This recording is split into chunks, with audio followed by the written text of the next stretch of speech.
So maraming nalilito kung ano dito yung brake fluid at saka yung clutch fluid. So eto, sa mga nalilito, this is a Honda City 2006. So 2003 to 2008 to. So dito eto, clutch fluid. Eto, brake fluid. Okay, baka kasi may nalilito or hindi alam ko saan yung saan. Okay? Yun lang. Ay, o nga pala. May rubber dito, 'di ba? Yung rubber dito hindi nakapatong diyan. Nakaganyan, ha? Nakadikit sa takip. Pag kasi yung iba kasi nakikita ko ganito nakalagay. Ganito. Teka lang. Ganyan nakalagay.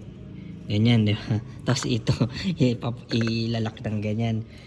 Mali yun, mali. Okay, mali. So, dapat yung rubber is nandito. Ganyan. Push nyo lang pa ganun. Push nyo lang yan. Ayan. So, yayakap naman yan eh, di ba? Okay? So, ito yan ganyan. Hindi yung rubber nandito, mali yun. Tatagas yan. Dapat nakaganyan. Okay? Tapos, next nyan, silipin nyo na yung mga ano nyo, mga antawag nun, mga takip nyo, dapat. Okay? Next nyan, dapat yung arrow, itong arrow, kita nyo yung arrow, ayan o, arrow yan. So, dapat nakaturo yan dito. Front, ayan o, nakalagay o. Ayan, arrow, dapat nakaturo pa ganun yan. Okay? Itong arrow hindi pwedeng nasa likod. Okay, hindi nasa likod, nandito. So ayun, ulitin ko, this is a ano to?